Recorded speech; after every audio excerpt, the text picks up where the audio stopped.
The Latino Leadership Academy is an intense 10-month course spearheaded jointly by the Latino Leadership Alliance of New Jersey and the Institute for Latino Studies in collaboration with Berkeley College, Rutgers University, and other institutions.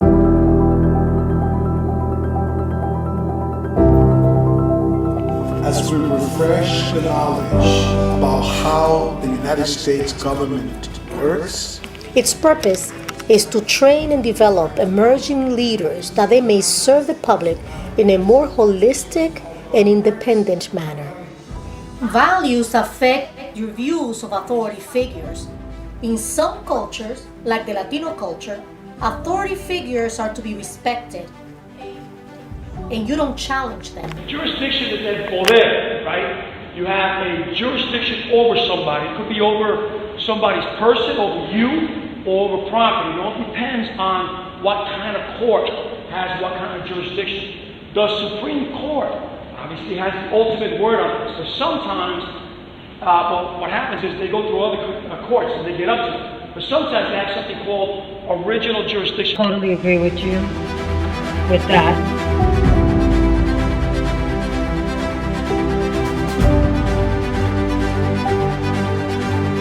They are selected based on their professional and community involvement background, as well as their commitment to submit to the rigors of intense and demanding leadership training. Oh, wait a minute. I'm going to go to the next court and let them look at it, right? People shouldn't be shot and killed for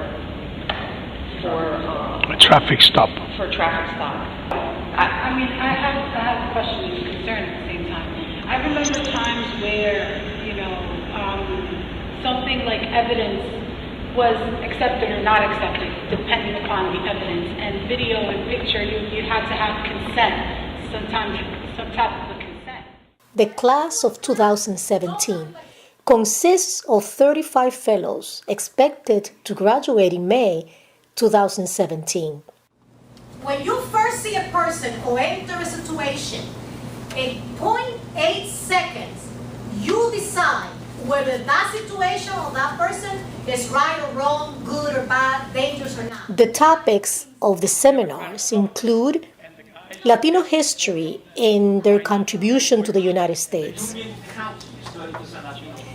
the structure of U.S. government, leadership styles, values and ethics in public service, issues affecting education, the structure of a two-party system and how it does or doesn't work, that the Latino population is growing, the criminal justice system, health and social services, economic development, a grueling session on public speaking and media relations, Everybody says, I'm going to the Supreme Court, right? and a special session on running a political campaign.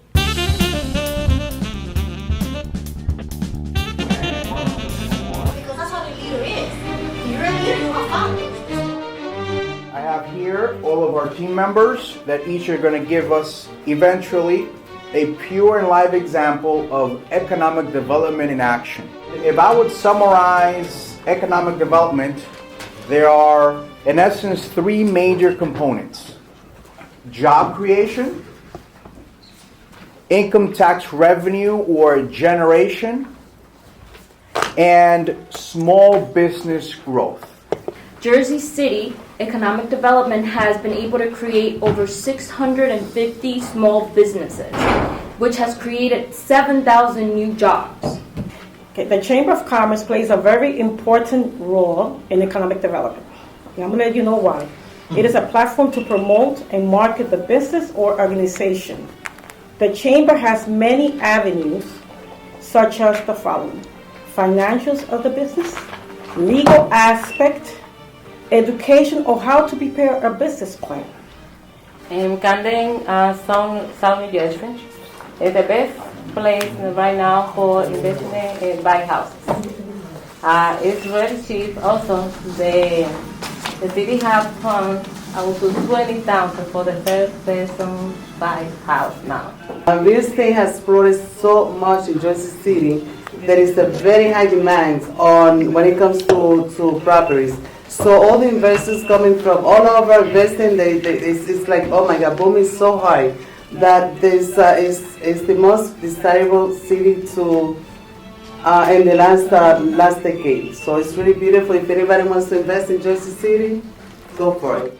We choose to do the example as a city and economic development.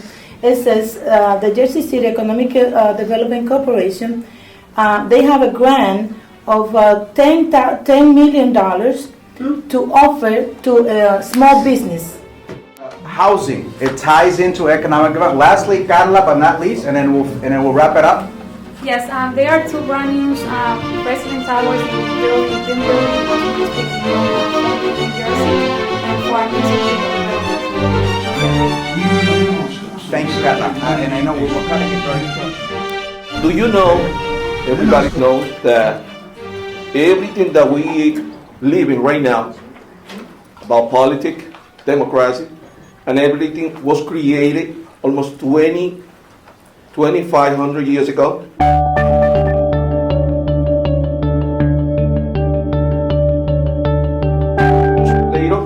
Platón, en español. Platón, o Platón fue alumno de Sócrates, hubieron otros, Zoroastro, Aristóteles, al cual deben la palabra aristocracia. Todos estos filósofos grecos fueron los creadores de lo que hoy vivimos, la democracia, la política.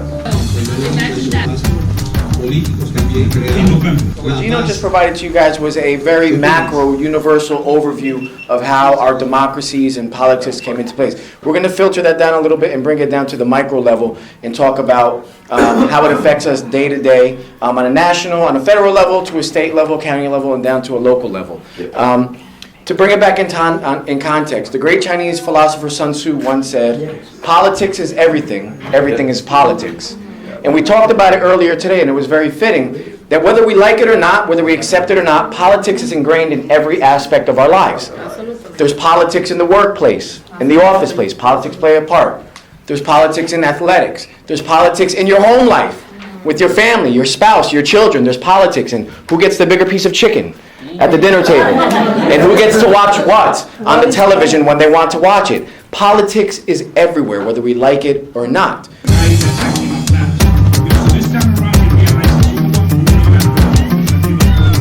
Okay, but family should be the first people that you should put yourself in front of and practice with. Yes, that's true. Right, and you know what a lot of candidates don't do? They don't ask their family or their neighbors, because he's guilty, right there. They don't ask their family and their neighbors, and then they complain, oh, this guy didn't give you any money. Business and politics and business and politician. I'm just going to mention a couple of key points. For you that are entrepreneur, you will probably understand what I'm talking about. Number one, if you're a business owner or vendor, you should know your local politicians in your city in which your business reside. You should know your mayor, your councilman. You should set up a meeting and introduce yourself and let them know what your company is about and let them understand that you wish to do business with the city.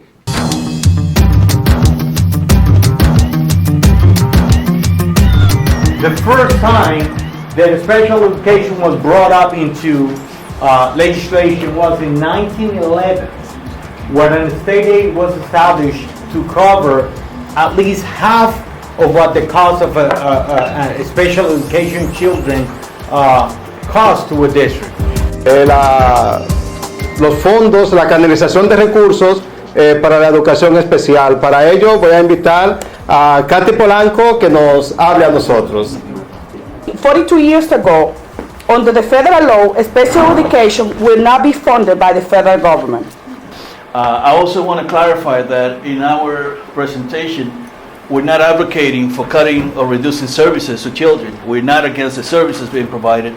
We're just providing information, trying to find the most efficient ways to provide those services to children. So in no way are we saying that those children do not deserve the services they need. What we're saying, they have to be more efficient ways. So your budget doesn't go out of whack, right? Because 28% is a lot of money.